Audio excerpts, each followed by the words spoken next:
Dude, we called it. I'm saying, bro, They Thor finally- to Captain Marvel? Yeah, they finally gave it to us. Boom. You looking for this?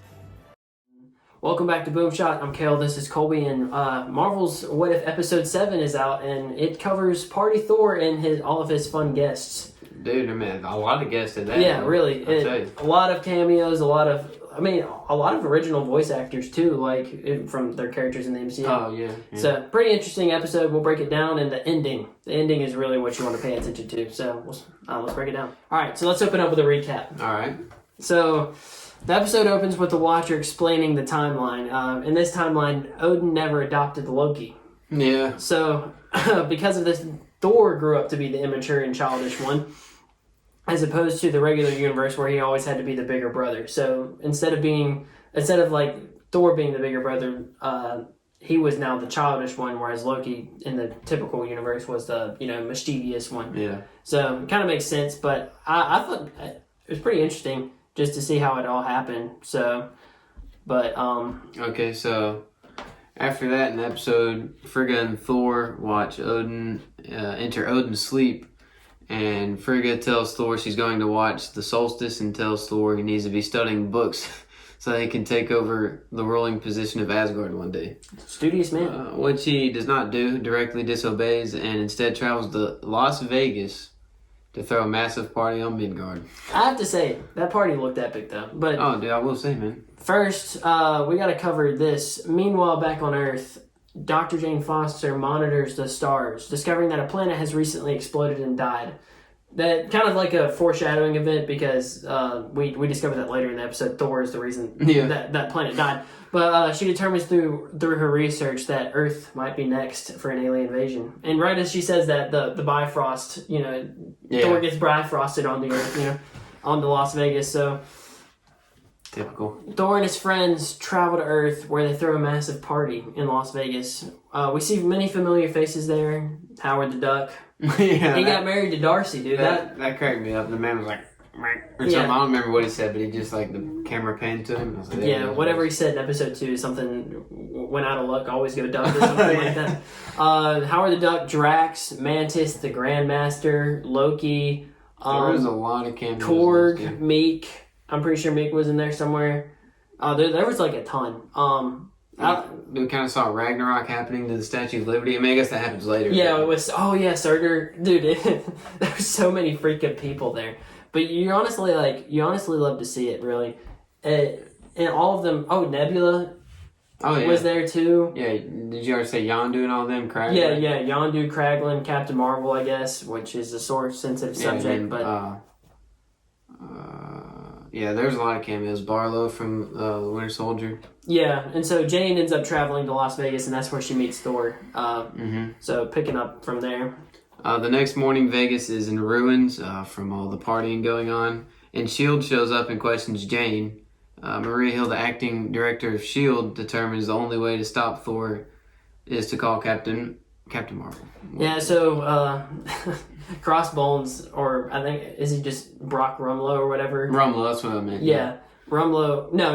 At this time, yeah, I guess he's just Rumlow. Yeah, he isn't Crossbones. I said Barlow. Yeah. he Rumlow. brings in this like box or whatever, and Jane's like, what the heck is that? And of course opens it, it's a freaking beeper. No, I was hoping for a box of scraps. It had to be Ironmonger, dude. Only box of scraps. But of Man course just pops his head out. Yeah. It's a box of scraps. But of course it's the beeper, so they call in Captain Marvel, and so it kind of cuts back to the party. So they wake up the next morning and they're still partying all over the world. They're actually in Paris, and they're just messing around or whatever.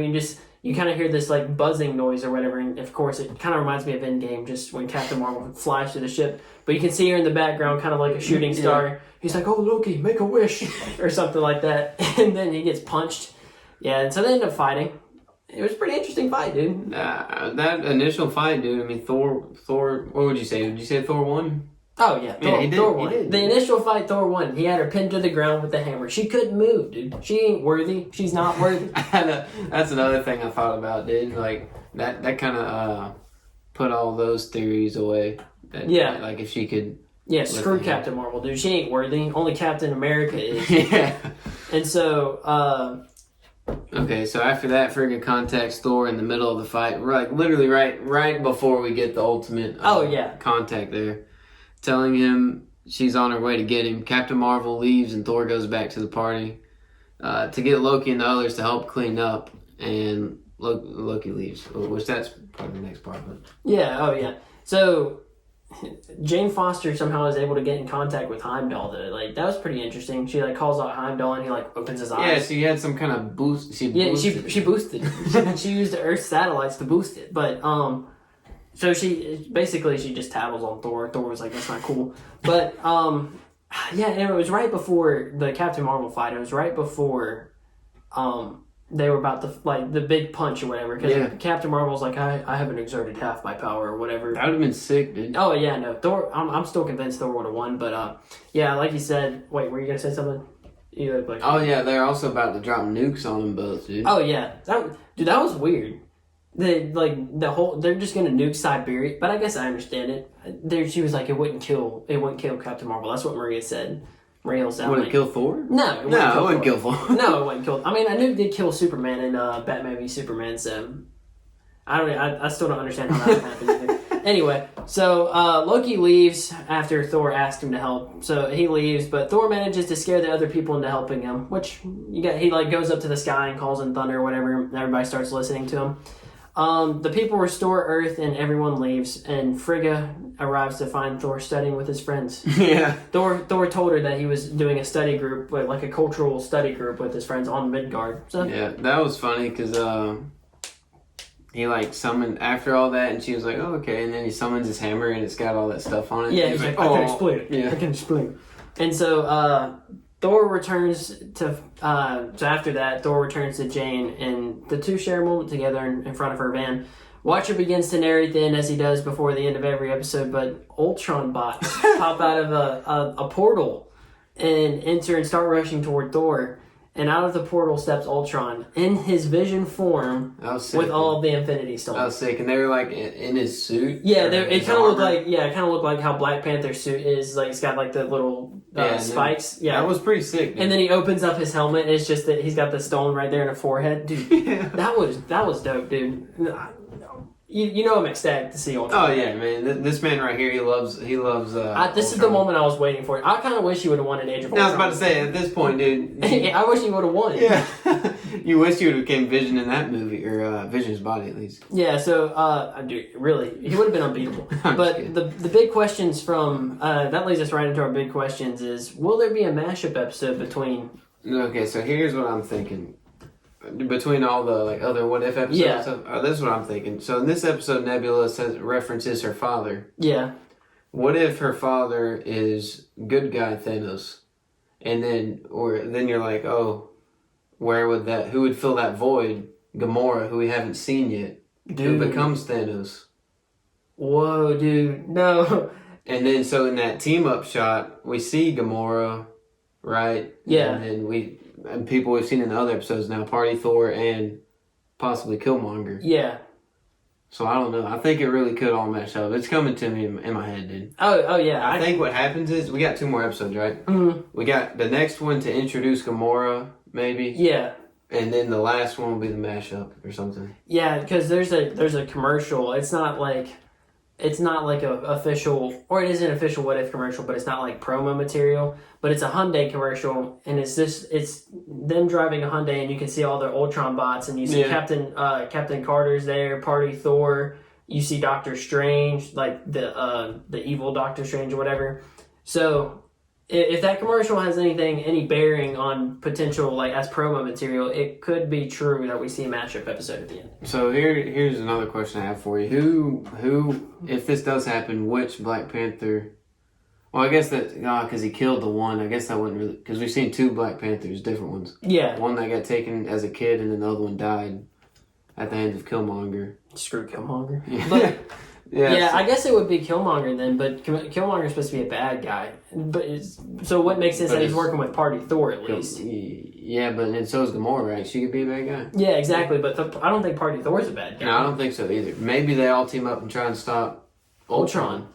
The evil, the greater of 2 evils, dude. That would be something else, man. Bro, I hope Ultron wins. Honestly, he deserves some vindication. I got all kinds of theories going in my head now. What if so Killmonger and Gamora team up just to try and get more power. Yeah. And Thor's actually trying to do the right thing because Gamora's trying to get the stones or something, and Killmonger, as we know, tries to get more power. Yeah. So maybe that's why they team up, and it makes sense of it. They have their own ulterior wasn't there a motives. fourth person in that huddle somewhere? Yeah, I think there was. I'm trying to remember. I can't remember it just based off right off the top of my head. But yeah, I imagine we'll see Spider-Man and Scott Langhead and Black Panther. Yeah. So there's 3 Black Panthers. Oh, that's true. I just thought about 3 that. Black Panthers. Yeah. I hope that's. Which I like Star-Lord, Black Panther too. Well, and if the theory I'm saying is true, then that's who we'd see probably. Yeah. Considering if it is good guy Thanos, and that's why Gamora is. Yeah, like the Conqueror or whatever. Yeah. Dude, that's interesting. I think that, there has to be a mashup episode. It may be a 2-part. It may be a 2-parter. Maybe this was the last episode of like the individual stories, and then now we're going to see a mashup. I think if we do get a mashup, because I feel like the zombie thing was kind of its own story. Yeah. And they could continue it in season 2. Mm-hmm. I hope they don't touch that. Like, honestly, I'd rather than leave it alone. Oh, you think so? You don't want another episode? No, I want another episode, but I don't want it to tie into like. Oh, this. yeah, see, that's why I think maybe if we get Star-Lord, T'Challa, that's how it ties in instead of the zombie timeline. I don't know, dude. I'm just excited, man. I'm excited to see Ultron back. It's gonna be an interesting episode. I can't say I won't be rooting for Ultron. I can't say that, but my next question is, why did the Watcher not know it was coming? Like, so he started to narrate this episode or the end of the episode like he usually does, and then he just like gets surprised, like wham bam shaling, and Ultron pops in. Dude, that's some serious stuff. If you can fly under the Watcher's radar, man. Ultron, #1 villain. Straight game, dude. Ultron, #1 villain. Dude. I don't know. That was weird to me because like he's in mid sentence and he's like, oh wait, maybe I spoke too soon or something like that. That kind of gave me an eerie feeling, dude. I was like, if this man doesn't know what's going on, then like. Yeah, I know. Isn't that his whole point? Is to watch like. I know he can't interfere, but like he should know what's going on at all times. And the last question that we have is Ultron coming back to the regular MCU. This Ultron? Yeah, well, maybe this Ultron, maybe. That would be sick. What if he won? What if the season ends with him winning? And he fights King, dude. What? Dude, they make a movie Ultron v King, bro. Dude, I would be. I mean, they're obviously not going to do that. But if he comes back, like if he does win, I guess I could see him like entering the fray into the MCU. Like Multiverse of Madness or something? I mean, another natural question is like, what is he doing with the stones? Like Thanos had the stones because he wanted to eliminate 50% of all the population, so that way there would be an abundance of resources or whatever. So what is he had all of them, right? Yeah, he had all of them. So at this point, if he wanted to, he could have just destroyed everybody. Yeah, really. That's what he came to in So Age of Ultron. My question is, he wanted to destroy the Earth because he knew a big threat was coming. He kind of I think he kind of sensed Thanos in Age of Ultron. Oh, yeah. Remember, he's like... but now if it is good guy Thanos, or in general, he's got the stones now, so what's he want to do? I don't know, dude. Why? Yeah, so he came to Earth. Okay, so how did he get in Vision's body? Well, I'm thinking that this Ultron stems from the Age of Ultron. If Ultron basically... Because remember, they stole Vision's body in that heist in Seoul, South Korea. You remember that?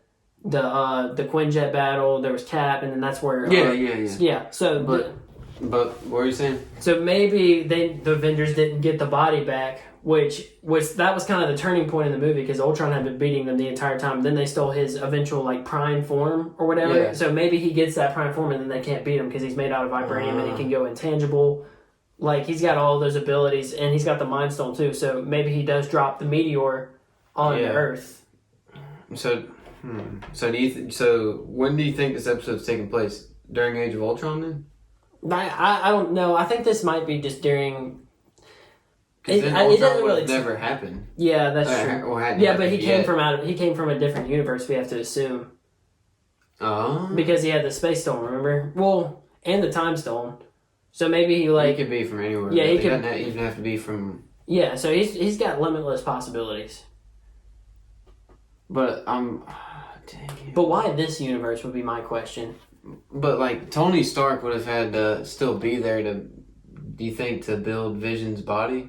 Yeah, or like to come up with Ultron in the first place. yeah, that's true. And we see him die once, Well, maybe so that wouldn't work with the Killmonger thing. Killmonger coming, no, it wouldn't. unless Killmonger built Ultron, built Ultron. or maybe Shuri built Ultron as a way to take down Killmonger. Oh, that would be sick, dude. Maybe that's what Shuri and PP are working on. and then it happened like it did in Age of Ultron. He just got out of control. Yeah, maybe. I mean, dude, it could be anything. It could literally be anything. That would make sense with Killmonger being in that team up shot and then a mashup and all that. Yeah, Shuri. Dude, oh my goodness. That would be something else. Yeah, that would be something else. Imagine. Dude, imagine that. All I can say at the end of this discussion is I want Ultron back in the regular MCU. I want to see him on the big screen again. But that's kind of crazy, dude. That's kind of... It could be anything, really. Because he's got the stones. He can do pretty much anything. Yeah. So, I don't know. So, here are a couple of Easter eggs we found out, or we saw. We saw Thor's had something about a magic drink refill, which kind of calls back Doctor Strange, how his drink kept on refilling. Mm-hmm. Brother from another mother. Loki says that to Thor multiple times. It's kind of funny. I mean, Loki, bro. Yeah, I know. Whenever the frame, whenever he first enters, kind of makes him seem like a regular dude, Yeah. and then you just see him compared to Thor, and he's like, well, like just like so much taller. It's like, what the heck? Thor's it? I thought maybe it was like the perspective at first. Yeah. And I was like, wait a second. And then he's like holding the phone later on. Yeah, he's like, and then he breaks it. Maria Hill as the director of S.H.I.E.L.D., that was kind of an interesting one. She does take over S.H.I.E.L.D. in the comics, I think. Basically, all of the characters in this episode are one big Easter egg, like Korg, like all the We characters. could have done a cameo watch, but... Yeah. I mean, we kind of did earlier. Yeah, that's true. Yeah, that's true. And then Thor put the hammer on Captain Marvel like he did to Loki. In the first Thor movie? Yeah. Yeah. Dude, Captain Marvel lost. I think we can all agree on that. Oh, yeah, she definitely did. I think what made me the most mad, though, is whenever he calls Thunder or whatever, and he's just, like, shooting lightning at her, and she's just, like, sitting there, just, like, nothing's happening. She's absorbing it with her power. You don't remember that? Yeah, I remember. Dude, it was so... She's just annoying. But, yeah, she got some good punches in on him, but at the end of the day... Thor's better. She couldn't lift the hammer, dude. Yeah, if you can't lift the hammer... What are you going to do in that situation? I don't know. You should just let the hammer, like, cave her in or something, dude. Just, like... plummet her to the middle of the earth or something. Dude, like, seriously, what do you do there? Like, how do you get away from it? Like, just trying to, like, pick it up the hammer, but she couldn't. I don't know, dude. What do you call Captain America, dude? That's the only other person who can pick it. Well, I guess Vision, too, but... Yeah, Vision. Oh. dude, Captain Marvel teams up with him. That's where he just teleported from. Yeah, she got mad. Couldn't stand that a man beat her. And so this leads us into our final thoughts. We kind of already touched on it, but I think Ultron with the Infinity Stones and Vision's body is going to be overpowered. He might be better than Thanos, dude. Like, he seriously might. Yeah. With the stones built into vibranium, and the fact that Vision can already go intangible, he can make himself... So, do you think Vision would beat Thanos one-on-one? With the stones? Without the stones, just one-on-one. Oh, no, not without the stones. But with the stones... If neither of them had any stones... Yeah. And Vision can phase and all that. Oh, I thought you meant... Well, obviously he's got the one in his head. Yeah, I thought you meant in Ultron Prime's body, like in the one from Age of Ultron, the vibranium alloy. No, just like the Vision we know. Oh, yeah. I think he's got the one stone. That's why they had to get rid of Vision in Infinity Wars, because he's too big of a problem. Yeah, so if you give Vision all the stones, then... Screw... Wait, who's Thanos, dude? Thanos who? We said that about Kang, but... Kang who, dude? I'm on the Ultron hype train, dude. Bring it back. And then our next final thought is this mashup of multiverses will be a spectacle. I hope it happens. It'll be something. It'll be something akin to Endgame. I feel like. I mean, an animated version, but like. So is that like a confirmed thing or no? It's likely. Yeah, at this point, I'm pretty sure it not confirmed. I think the way that the episode ended kind of like hints at it. Just like even the Watcher didn't know this was going on, so like he wasn't going to be like, yeah, this is how this universe ended. Was Ultron coming? No, like it just surprised him too. So I feel like Ultron may be taking over reality or something like that. Maybe working his way back up to the like prime reality or something like that. Who knows, dude? I mean, it could literally be anything. But I feel like in the next episode they'll start the 2-part. You think so? I think so. Maybe. That would be cool. I would love that, dude. Yeah, and then our last final thought is Thor versus Captain Marvel was epic. Oh, yeah. You love to see it, dude. It was only epic because Thor beat her. That was... and It was cool to see, though, for real. yeah, it was. Just like Hulk v. Wanda in that one episode. Like, it was just interesting to see, like, two heroes fight each other. They only ever... And the ones that, I mean, we even hyped up, dude. Yeah, exactly. Dude. We called that. So, like, the only time we've ever seen heroes fight each other was in Civil War. But, you know, they weren't, like, fighting to kill each other. Pulling their punches. Yeah, for real. Even though she threw her into a whole, like, a whole truck or something, dude. Scarlet Witch don't mess. But that pretty much wraps it up for us. We've thrown around some interesting theories. Let us know what you think in the comments. And see you in the next video.